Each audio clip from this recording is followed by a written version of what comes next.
Thank you so much. And I really appreciate the opportunity to be here to talk about this incredibly important and relevant topic. And I think it's really apt that we're having this panel right after the dean's comments, which I think really illuminated the challenges that journalists face around the world when it comes to press freedom, that combination of the rise of authoritarianism, technology, and really, I think, in some cases, the public's willingness to see freedom of the press eroded.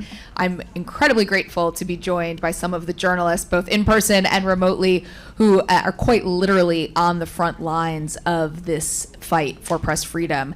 We're going to talk today about some of the challenges that they face, but also in a lot of ways, some of the innovative, creative, and really courageous ways that they are trying to make sure that good, solid journalism gets out into the world. And of course, we want to be able to take your questions as well. Rather than me introducing our panelists, I'm going to let them quickly introduce themselves to you, and then we'll get started. Hi, my name is Siddharth Varadarajan, and I'm founding editor of The Wire. Is it on? Okay. My name is Siddharth Varadarajan. I am a founding editor of thewire.in, which is a news website in India. We've been publishing since 2015, and what's different about us, I suppose, structurally, is that we are perhaps the only large non-profit media organization, and where we depend essentially on readers and viewers for 80% of our funding, and that's what we believe has served us well in doing the kind of journalism that we do.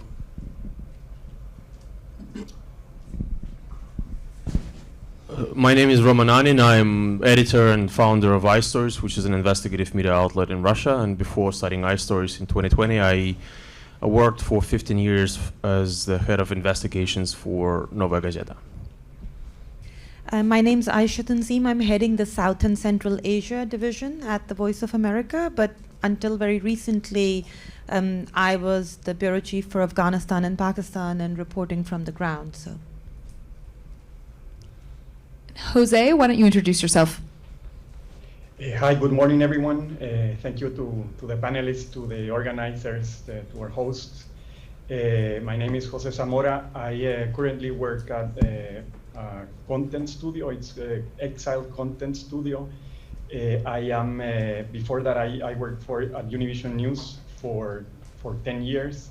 I'm running Roman. I am a JSK Stanford Fellow, and I am the son of Jose Ruben Zamora, the director of El Periódico in Guatemala, who is currently in prison. And finally, Sonny. Hello, everyone. I'm Sonny Sui. I am co-founder, publisher, and CEO of Frontier Myanmar. It's a 7-year-old publication. We used to do print, but because of the coup, we killed the print. We are only digital only now. We do investigative reporting from Myanmar. Thank you. Roman, I want to start with you. There's been a lot of focus over this year about what we've seen in Russia in terms of some of the new laws focused on the media, but obviously press freedoms in Russia have been curtailed for quite some time. Can you talk about what the impact of that has been in terms of how the war in Ukraine has been covered inside Russia and what kind of information is able to get to Russians about what is actually happening in the war and elsewhere around the world?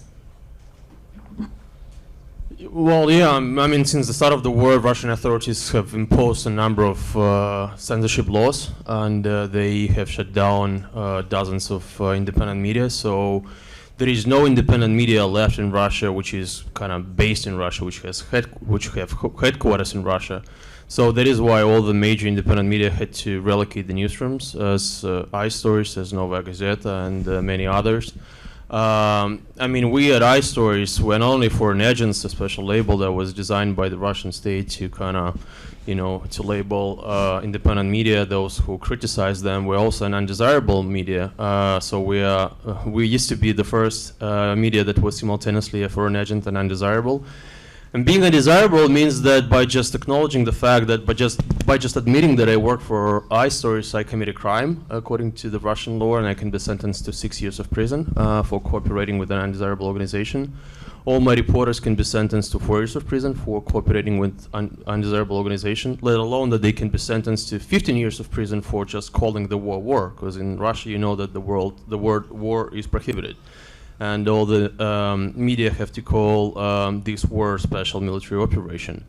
And of course, you know, and I mean, imagine what it means to be an undesirable, because when we were proclaimed, we had to come up to with a call to our audience and tell them, please don't repost us.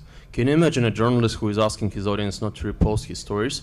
Because every repost can be considered as a cooperation with an undesirable organization, and readers can be sentenced to 4 years of prison as well. We had to cut off all the donations, and we were, you know, a significant part of our budget was financed by small donations from the readers. We had to cut them off because, again, people can be sentenced for just wiring a couple of dollars to us. And I mean, I can talk for ages about what has changed, but I mean, you know, there are many other people in the panel, so. We'll talk quite a bit about some of the work that you're doing to try to ensure that there is some independent reporting happening in Russia. Siddharth, I want to bring you in here because I think the idea that we have someone covering India on this panel says quite a bit about what the situation in India has become in terms of press freedoms. India is a country that has quite a robust media landscape, technologically savvy media, and yet there has definitely been a slide. What does that look like? How rapidly has it taken effect? And do you feel like it is known to the public in India what is happening? I think you're quite right that including India on this panel is a very stark comment on how far the country has traveled over the last 5 to 7 years. And today we are in a situation of I would say, grave danger to media freedom. The government has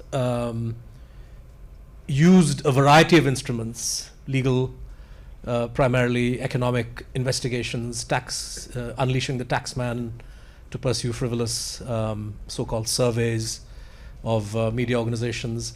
We've had examples of reporters who have been jailed for stories that they have done and jailed on very serious charges, counterterrorism, threat to public safety. The Wire, which is the organization I work for, at one point had 5 criminal cases filed against us by the Uttar Pradesh police for stories and social media posts around those stories. And the same is the case across the country. I think in Jammu Kashmir, particularly hard hit, where reporters face all kinds of obstacles. So that's the that's the harsh reality, and I'm afraid it's getting worse. And I think the world has slowly woken up to this reality. I think in India too, there is a growing awareness of the enormous pressure that's being brought to bear on the media. There was a survey recently by, I should call it a government-friendly television channel, which takes a kind of state of the nation, a mood survey. And one of the questions that they've been tracking for the last 4 or 5 years is, are you worried about the state of Indian democracy? And this time, the results came out a couple of weeks ago. For the first time ever, the largest yes answer, 48%, was of people who say, yes, we are concerned. And they outnumbered those who aren't concerned by 3 to 1, 4 to 1. So I think there is awareness of this, and that doesn't mean that the government is going to stay its hand. I think as the next elections approach in 24, we anticipate a tightening of the screws on all fronts. What does that actually look like in India right now, the tightening of the screws? I'll give you an example. There is the only philanthropic organization in India that has funded independent media. It's an organization in Bangalore called the Independent Public Spirited Media Foundation. We were fortunate in the initial years. The Wire was launched in 2015, and we got decent funding from them for 4 years, beginning in 2016. And today, the IPSMF funds, over a dozen small and medium-sized independent media platforms. Day before yesterday, the income tax people landed up and subjected them to a raid that lasted over 48 hours, copying their hard disks, copying contents of their phones, seizing records. The claim that they put out, that they leaked, was that we are investigating whether there's been any foreign money we are investigating whether there's been any financing of unregistered political parties. All nonsense. The real purpose is to send a message to would-be donors that you are risking your peace of mind and much more if you donate, if you support independent media. So there's that problem, and then of course there are the arrests. There's a bit of good news today where the Supreme Court ordered the release on bail of Siddique Kapan, who was a Malayalam language journalist who was arrested under the anti-terror law 2 years ago. And he should have got bail within days, if not weeks. But his matter dragged on, and it took the Supreme Court today to release him. The Chief Justice made some strong observations in support of freedom of expression, so we hope this may have a deterrent effect. But who knows? Jose, I want to bring you in because there are some parallels in what we just heard to some of what your family is dealing with in real time right now. Tell us about your father's situation and broadly what it says about press freedoms in Guatemala. Well, thank you. I think in general, it's the entire region that is going backwards. You see with Venezuela and Nicaragua leading the way. But you see all the countries in the region using what I call the authoritarian repression handbook, and they had one and had certain tactics that they had been using for a very long time, and now they found a new one that they have in that handbook, and it's basically now. All of the journalists in the region are money launderers. In Venezuela, in Nicaragua, in El Salvador, and in Guatemala. Beyond my father's case, I think the Guatemalan government has become very repressive and authoritarian. In the last 2 years, they started persecuting activists. Then they followed with judges and prosecutors who were handling the biggest corruption cases in the country, and now they are going after the press. My father is an example, but there are many cases of journalists that are being persecuted, and going after him is an example for the rest of the journalists in Guatemala, that they can go after anybody they want, they can fabricate cases, and they can imprison them. This entire process has been incredible because from day one, not only did they fabricate a case against him, but they also have exceeded in all of the legal proceeding times and made everything possible to have him in prison while the investigation is ongoing. So he, for example, meets all the criteria to have to be under house arrest, but they want him there, and it's a message. It's a message to Guatemalan journalists. Thank you for that. And Sonny, you have also dealt with this quite personally. You were imprisoned in Myanmar for 8 years, came out of prison, and are now running your own independent news organization. When you came out of prison, tell us about your decision to stay in media. So many journalists, in Myanmar have had to work undercover, their bylines, their names are not known, and you decided to work in a very public way. Just tell us about your thinking and your decision to do that. Well, I think it's the most important time for independent media to be working and covering about what is happening in Myanmar. Everyone the whole media landscape has completely changed. And so I decided to keep reporting on the situation, and it's quite important because we have civil war going on, and we have this coup happen on top of the pandemic. So a lot of people die, a lot of people suffer, and a lot of people get arrested, and we have a lot of journalists still in prison. And we have three types of media outlets in Myanmar currently operating. One is pro-military outlets that they don't have any problem. They can keep reporting and very pro-military content. And the second one is the underground media outlets. They can no longer stay on the surface, and but they lay low and they report from all over the countries. And the third is the exile media, people who basically fled and start the relocation and start the operation from overseas, especially Thailand, Australia, or Norway. So I am one of the outlets that successfully relocated. It's been a thrill journey so far, but I think decided to stick to this because this is the most important time, and most of our journalists have a safety problem.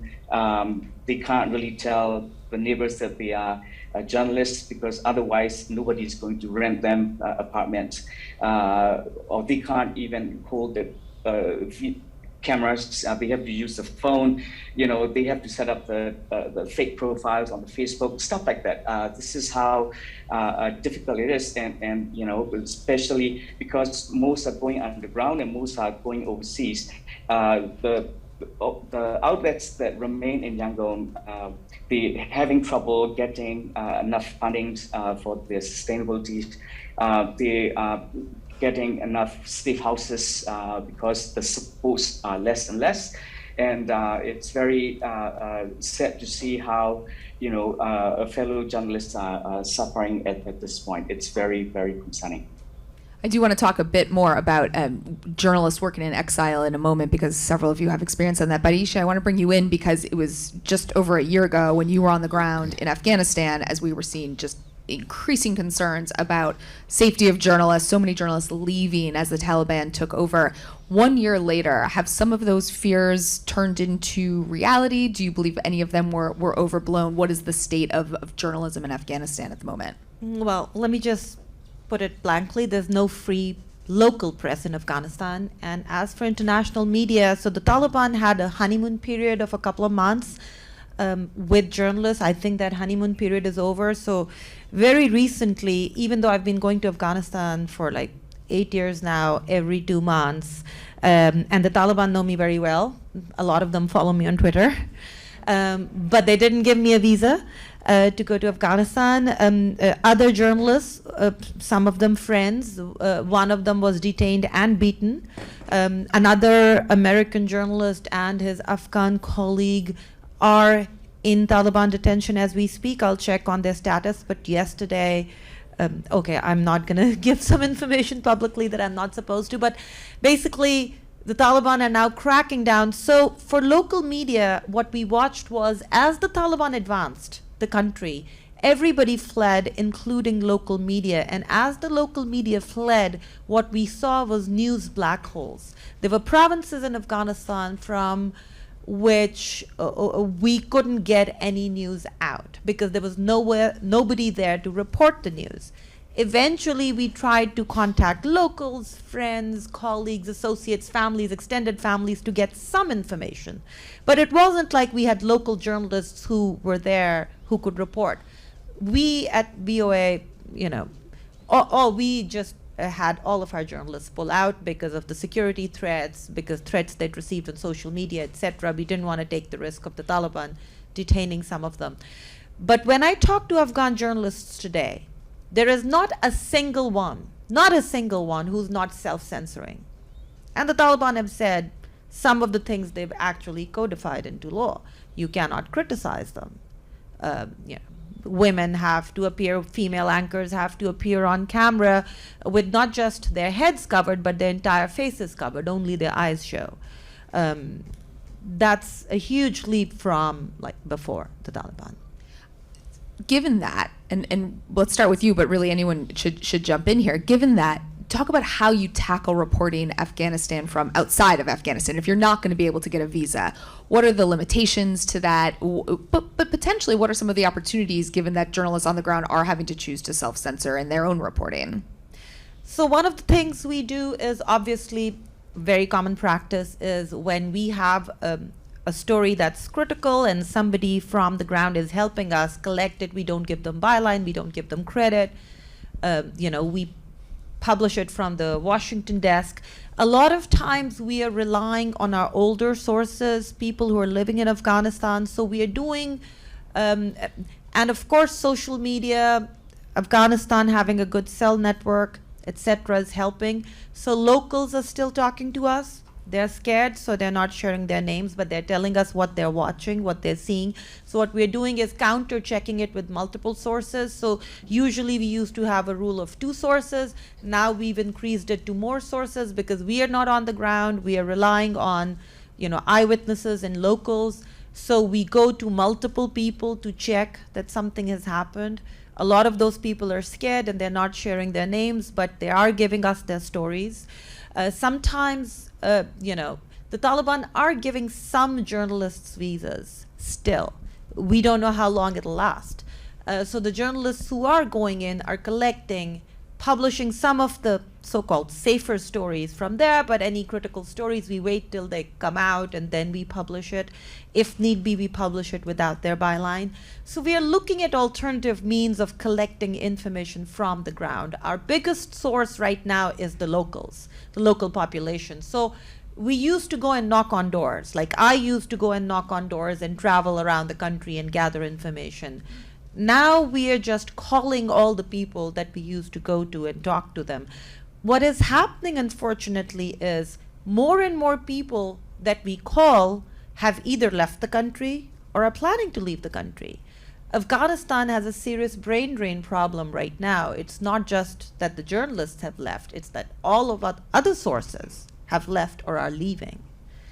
Roman, I wonder if you see the same thing, if the overall crackdown on press freedom in Russia impacts the sources that you need to talk to inside Russia, even though your organization is working from outside. Oh yeah, absolutely, and not only because people are afraid, but also because the majority of my sources actually support the war. Because, I used to write about organized crime and corruption and secret services, and I talked a lot with them.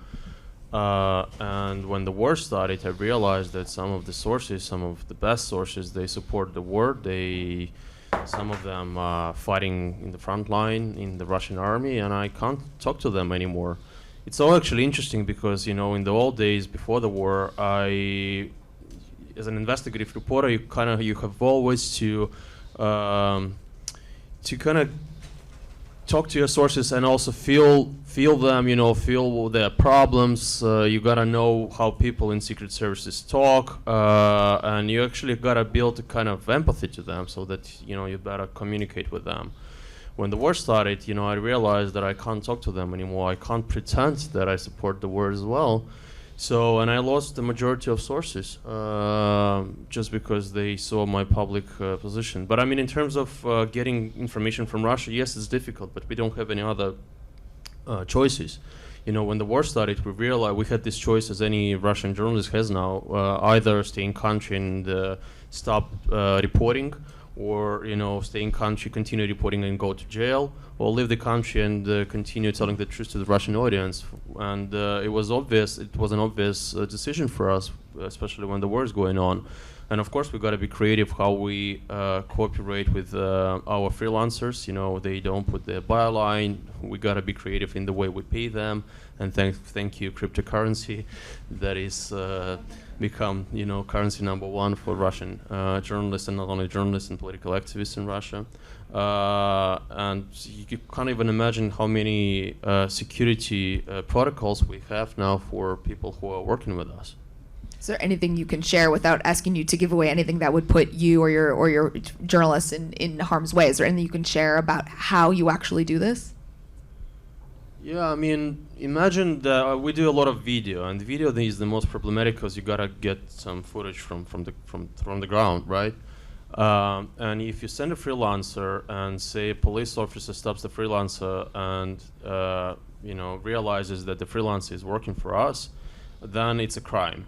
So we are sending freelancers, and we are constantly kind of thinking about the official legend. What would they say to a police officer? Why they're working there? So that is why not very known documentary filmmakers are the best people, because they can always say that they're working on a documentary, and they don't know who's going to be the end user of the footage that they make here.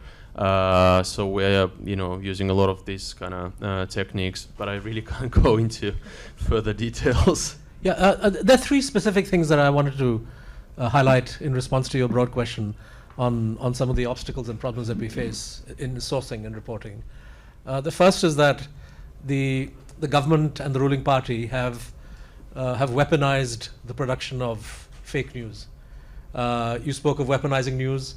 The government and the rulers have weaponized fake news. So you have what are known colloquially as the IT cell, the information technology cell of the party, that essentially has thousands of employees, all of whom are paid, whose job it is to trend certain pieces of information or hashtags on Twitter, and to literally take and produce edited footage, videos, stories, and flood the information networks, particularly WhatsApp, with this. So there is a barrage of information that is circulating. When it's on Twitter or Facebook, it's possible for us or for other independent media or fact checkers to see this stuff and try to refute it.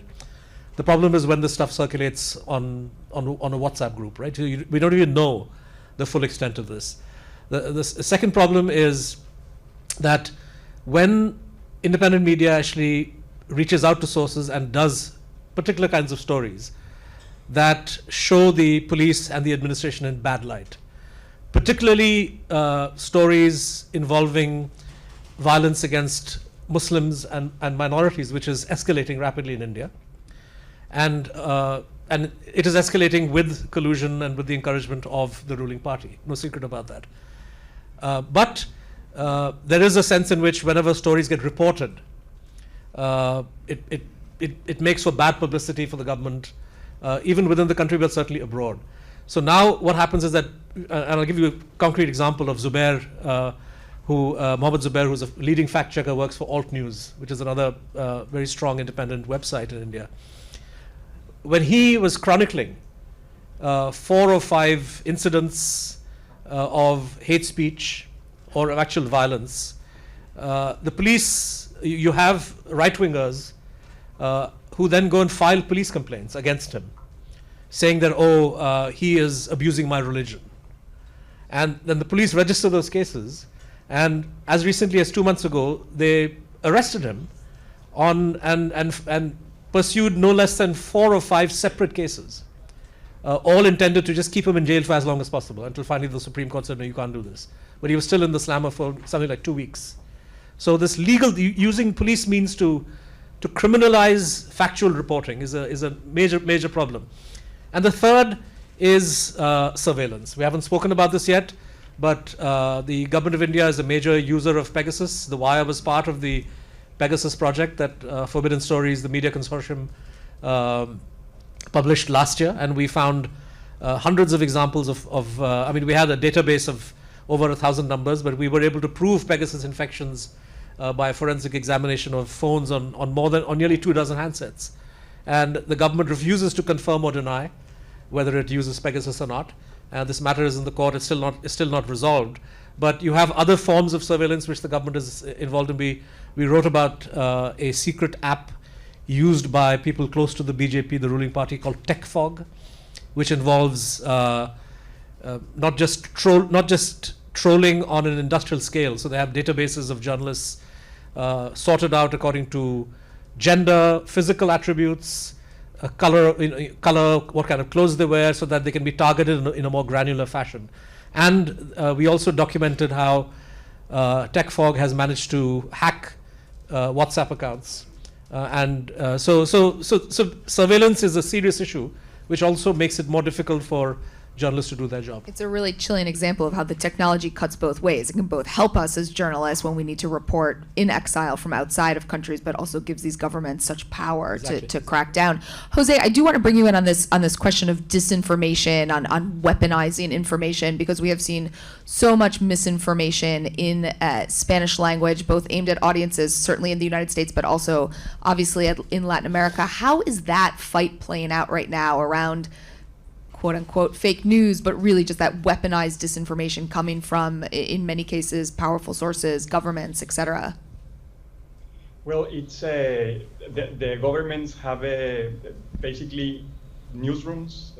We call them net centers, and they have these teams of organized trolls that are constantly creating and disseminating fake news and attacking anybody who they consider is critical to the government. And they really spend all day doing that. And it's also something that is happening in every country, right? In the region. So. You're talking about weaponizing. So social media has worked, as you said, as a blessing and a curse. So Afghanistan's one example. Pakistan's a completely different example, where on social media, so Pakistan's mainstream media is quote unquote not allowed to cover several topics. And that's where social media comes in, because on social media those topics pop up. So in a way they're slaughtering sacred cows. On the other hand, Pakistan's senior, I mean, not just the intelligence agencies and the establishment, but now senior political figures have armies of trolls, and they're creating fake news like an industry. And I see it pop up like on family WhatsApp groups, on friends WhatsApp groups. I see a fake news online, and like within half an hour, I see 10 copies of it coming to me from 10 random ordinary people. So this creation of fake news, the factories, and they've really made it so systematic that it's like in a flash across the country. And it's not even, some of it is so easy to debunk, but yet these are ordinary people who feel like they're forwarding something very important and refuse to debunk it. And I've like stopped trying to tell family and friends to double check. I figure if I'm going to have any friends, I need to stop trying to tell them to debunk stuff before forwarding it. But you know, sounds simple. But yes, it's an industry now. It's very organized. It's very systematic. And now people who weren't doing it before are now looking at others and saying, hey, they're doing it, we need to do it too. And everybody's creating their own armies of trolls and their own fake news factories. I do want to bring in our audience for questions, but before we do that, Sonny, I just want to come back to you here. You mentioned the importance right now of the reporting in Myanmar, which is a country that has so few journalists, who are able to be on the ground and reporting aggressively. We've also seen such a shift in Myanmar, after some of the optimism in recent years. So I'll just ask you, fairly plainly here: are you optimistic or pessimistic about the situation on the ground in Myanmar at the moment? Actually, everything is deteriorating. Everything is very going negative side. And I totally agree with Ayesha and Roman. I think Myanmar junta is copy pasting everything in terms of disinformation, misinformation, the way they spreading the fake news and everything. It is. The military is trained by Russia, and the other technicians are trained by China. So you can imagine, like, if we have a proper army of the keyboard warriors that really attack you and everything. It's not only that. Now we have a Telegram channels that is like a vigilante channels that if someone is mugged, then they would basically list the name of your name, your home addresses, everything, and so that police will come and arrest, or other pro-military supporter will come and throw the stones, or they kind of seal the house, you know, and some people just even get killed because, you know, they were listed on those channels. And another important thing is that, you know, it's very difficult to verify the facts nowadays, because no one is on the ground. It's very difficult. So we are still using the old sources, the same that Ayesha and Norman and everyone is saying at this moment. So everything is so how do you say?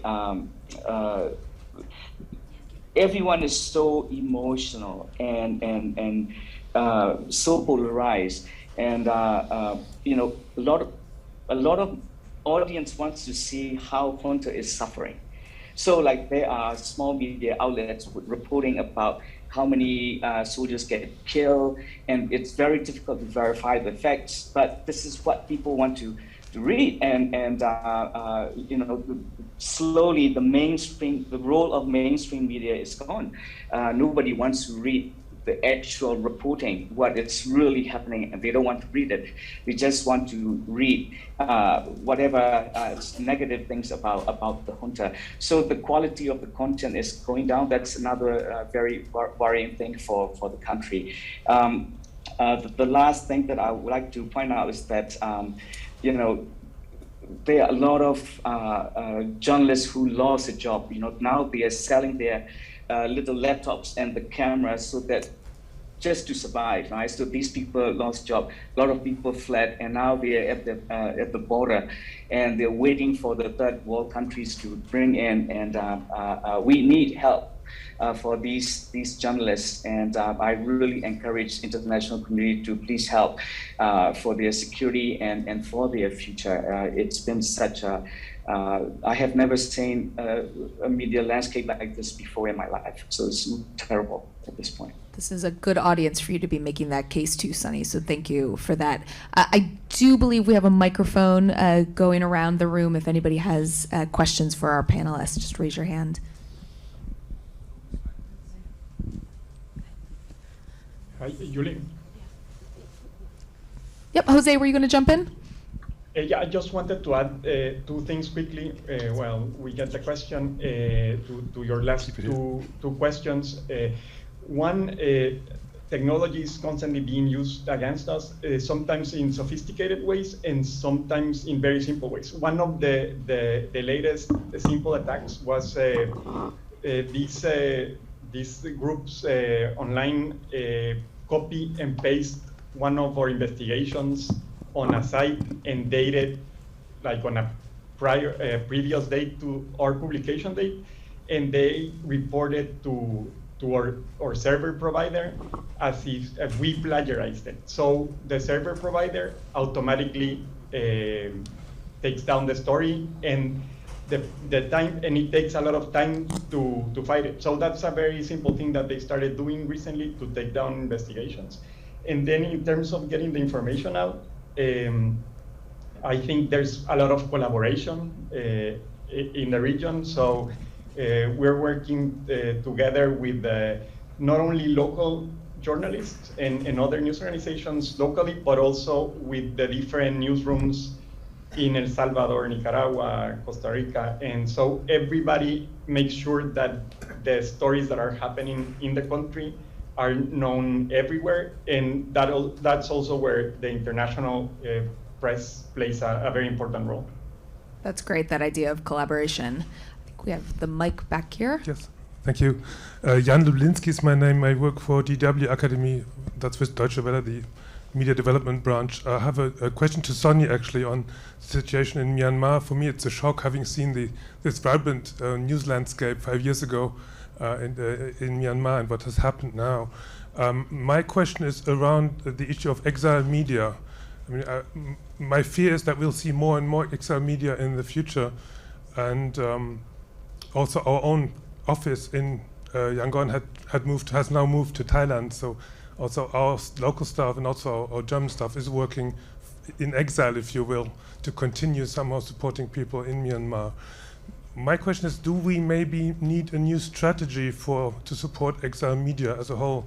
Because I've seen also in the long run, exile media sometimes wear out. I've evaluated in Paris the exile radio, Radio Irena for Eritrea, and found out that it gets, after 4 or 5 years, it gets really hard to keep the team together, to really keep still the fresh sources of information available and to keep up the spirit and the dynamics in this often very small newsrooms. So what would be your suggestion, and maybe also your colleagues might, what's his name, I'm sorry, Romain might also comment on this. So what could be a long-term strategy in supporting exile media? Sonny, did you want to take that first? Long-term strategies or changing strategies for exiled media?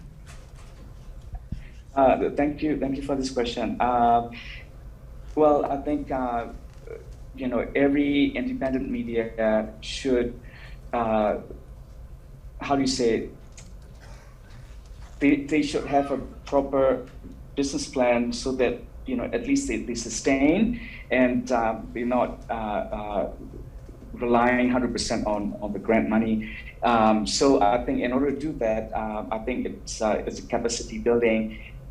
In introducing different techniques of monetization, that those are needed for the long run. I think I am starting to see that even international donors are kind of restructuring the way they will be supporting media, especially to Myanmar, right? So I think starting from 2023, there will be difficult to get the direct support from donor organization to media. I think for Myanmar media outlets, I think it's quite important that we should at least make some amount of money so that we can sustain. So these technologies, latest technologies are very important. The reason we change completely our DNA, thanks to Maria, Maria Ressa.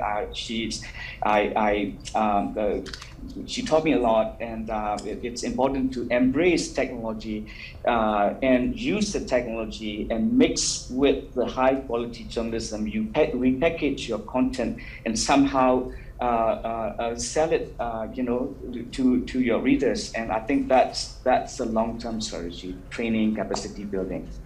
Roman, did you want to weigh in on this as well? Did you have thoughts on longer-term strategies or newer strategies for media in exile?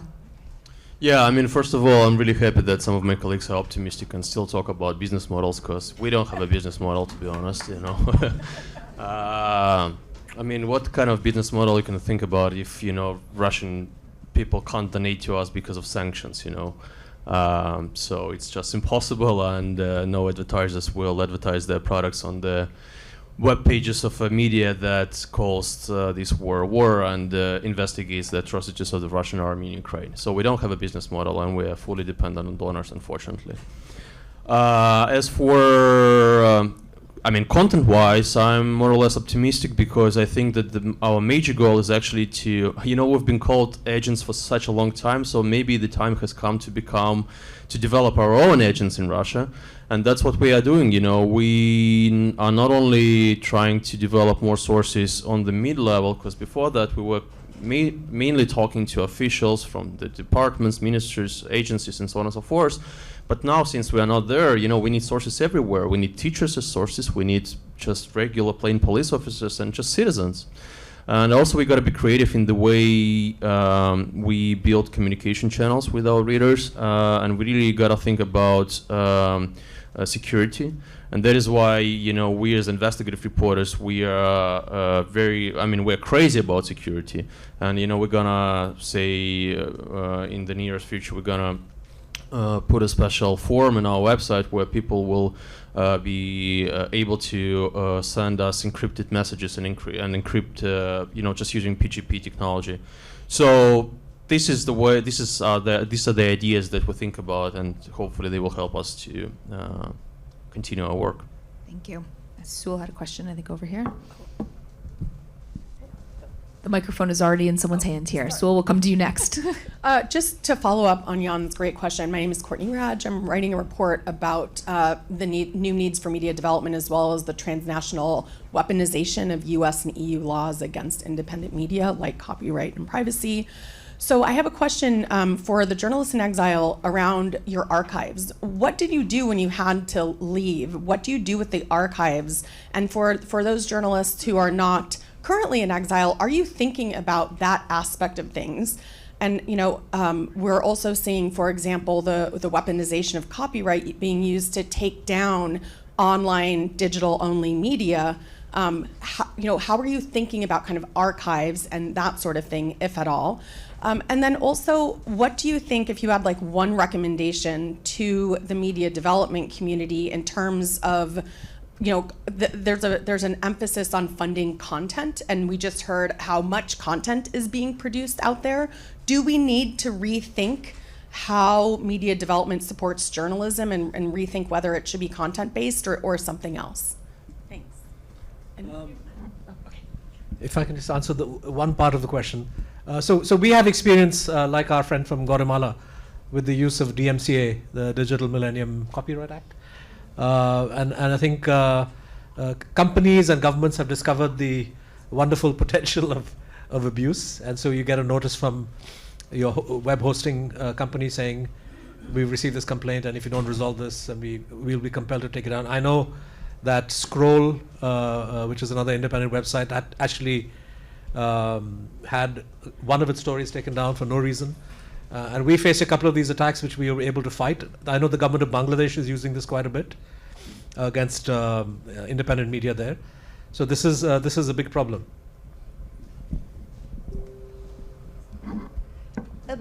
So you talked about a lot of content being produced. We're talking about, so one of the problems we're facing as journalists right now is, again, this fight between fake news and real news, because audience is genuinely confused. And we're simultaneously looking at a media landscape where independent media and actual real media has less and less resources for producing news. So the time to investigate something, the time to fact check, the emphasis on having all sides of the story covered. I watch more and more he said, she said reporting in which the side that is true and the side that are false. I mean, for example, I read Pakistani newspapers every morning, it's part of my beat, and I see stories after story where I see, even in headlines, a quote that I know is true and a quote that I know is false, both right next to each other. We think fake news is only on social media. Now it's in mainstream media because a lot of people, including some senior political leaders in the region, have found it very useful to just lie and just repeat the lies. And so when a senior political leader is lying, you put that quote in your story or in your headline because that is now part of the story. But then on the other side, there's someone that you know from your experience or investigation is true. How do you deal with it? Do you suppress the voice that you know is not true? If you do that, you already are losing credibility because there is this narrative that mainstream media is corrupt and biased and taking sides. So it's a real dilemma right now. There's a lot of content out there, but I think way too much content. And there's a huge fight between fake news and real news.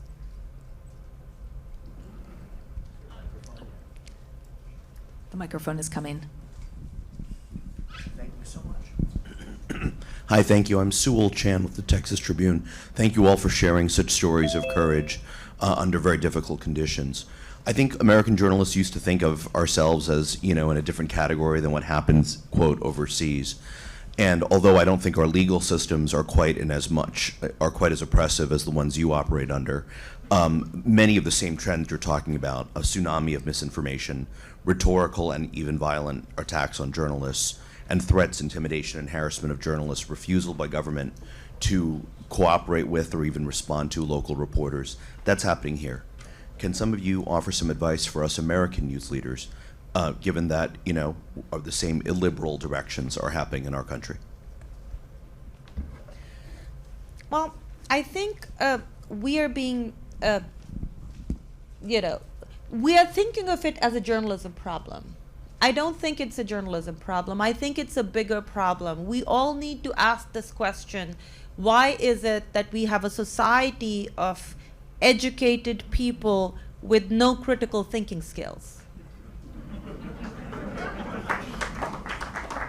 I mean, why is it that I can read a piece of news or watch a piece of news and instantly some red flag goes on in my head and I think there's something wrong with this, I need to go back and double check it, and yet I have like 10 acquaintances, friends, other people who are reading the same piece and believing it. So I think as long as we keep looking at it as a journalism problem, we won't be able to tackle it. I think we need to look at it as a social problem. We need a wider conversation about our education system, maybe.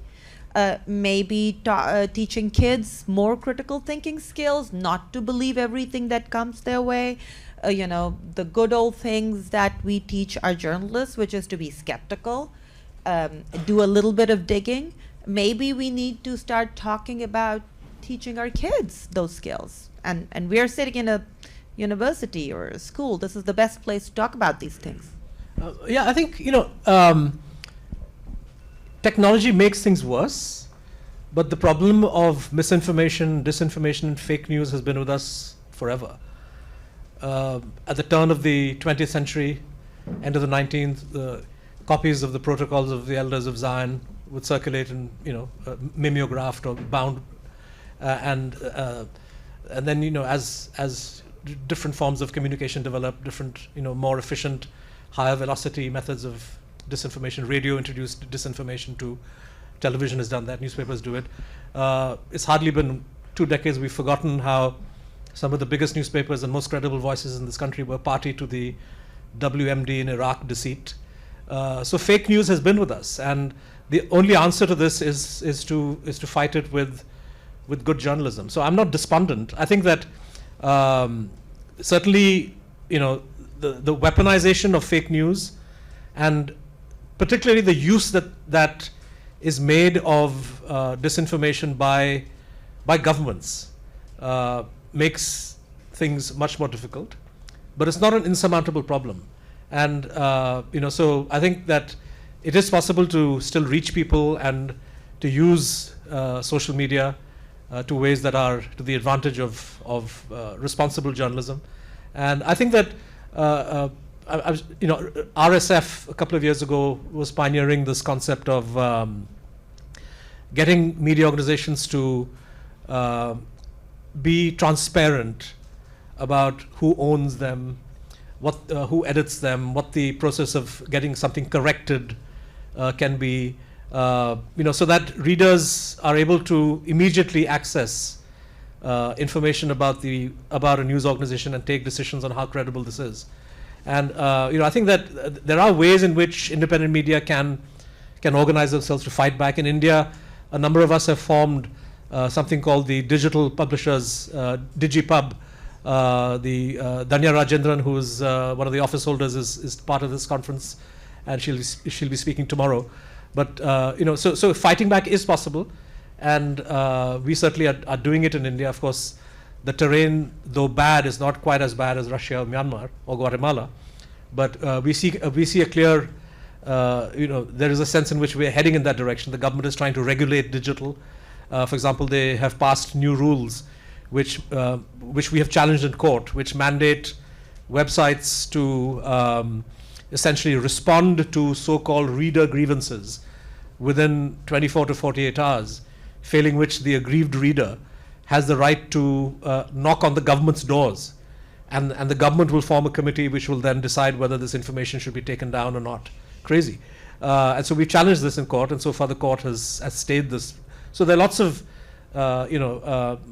landmines awaiting us, but I think with smart organization, responsible journalism, it is possible to fight back. I think that slight note of optimism is a good way to end our panel. And I really appreciate all of our panelists sharing their insights. And thank you so much for the work that you're doing. And thank you to all of you for your smart questions.